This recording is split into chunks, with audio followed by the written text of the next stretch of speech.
अस्सलाम वालेकुम students, welcome to science academy. अब जब इलेक्ट्रॉन डिस्कवर हो गया तो उसके बाद फर्दर एक्सपेरिमेंट होते रहे तो वो डिस्कवरी ऑफ प्रोटॉन की तरफ आए।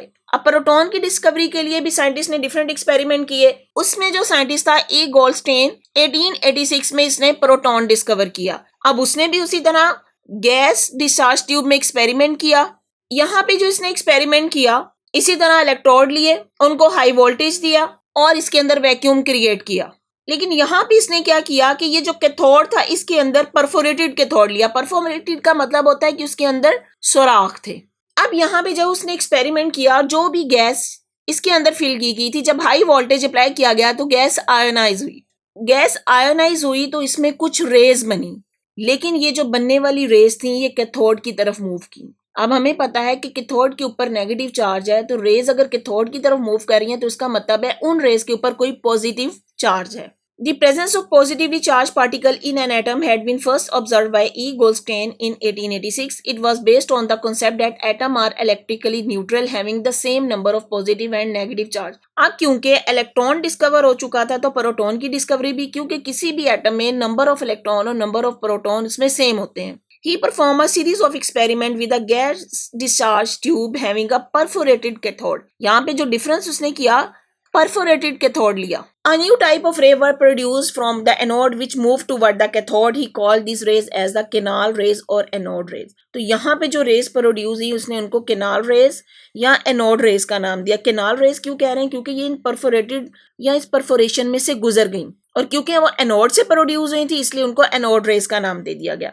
बाद में उसकी प्रॉपर्टीज डिस्कस की गई हैं, उसने प्रॉपर्टीज पढ़ी। उसमें इसने क्या कहा? The properties of these rays seem to vary depending upon the gas use in the discharge tube. ये बात उसने कही कि जो इसमें रेस प्रोड्यूस हो रही हैं उसकी प्रॉपर्टीज डिपेंड करती हैं जो गैस हमने यूज की है। इसका मतलब हुआ कि अगर यहाँ पे कोई और गैस चेंज कर दें तो ये प्रोड्यूस होने वाली रेस की प्रॉपर्टीज डिफरेंट होंगी। In fact, what he discovered was gas ion, and this also include the hydrogen ion. Goldstein at that time knew nothing about its significance. उस वक्त उसने सिर्फ ये बात बता दी कि जो यहाँ पे गैस यूज की गई है तो जो प्रॉपर्टीज ऑफ रेज हैं वो उस गैस के ऊपर डिपेंड करती हैं।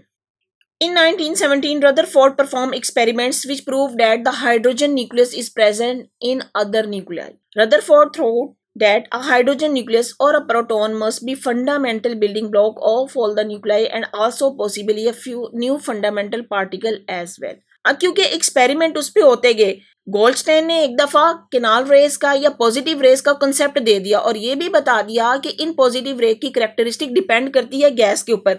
उसके ऊपर फिर फर्दर रिसर्च होती गई। रदरफोर्ड था, उसने भी एक्सपेरिमेंट किए और उसने ये कहा कि hydrogen nucleus is present in other nuclei. अब यहाँ पे जो नाम यूज किया गया hydrogen nucleus is present in other nuclei, actually hydrogen nucleus इसलिए नाम दिया गया क्योंकि हमें पता है हाइड्रोजन हमारा फर्स्ट एलिमेंट है, उसके अंदर एक ही प्रोटॉन होता है, तो इसलिए उसने इसको कह दिया कि hydrogen nucleus is present in other nuclei, mean protons are present in the nucleus of other element. और अपने एक्सपेरिमेंट की बेस पे रदरफोर्ड ने कहा कि हाइड्रोजन न्यूक्लियस और प्रोटॉन, अब यहाँ पे देखने उसने क्या हाइड्रोजन न्यूक्लियस नाम दिया या उसको नाम दिया है proton, must be the fundamental building block of all the nuclei, कि जितने भी न्यूक्लियस है उसका फंडामेंटल बिल्डिंग ब्लॉक है, and also possibly a new fundamental particle as well. तो उस न्यूक्लियस के अंदर जो प्रोटॉन था उसको उसने उसका फंडामेंटल पार्टिकल करार दिया। तो इस तरीके से ये प्रोटॉन डिस्कवर हुए। जी स्टूडेंट्स, अगर आपको मेरा लेक्चर समझ आया है तो अपने फ्रेंड्स के साथ शेयर करें, मेरी वीडियो को लाइक करें और चैनल को सब्सक्राइब करें। बेल आइकन को क्लिक कर दें ताकि आने वाली हर वीडियो सबसे पहले आपको मिल जाए। और अगर आपने कोई क्वेश्चन करना है तो कमेंट बॉक्स में मुझे कमेंट कर सकते हैं। Thank you.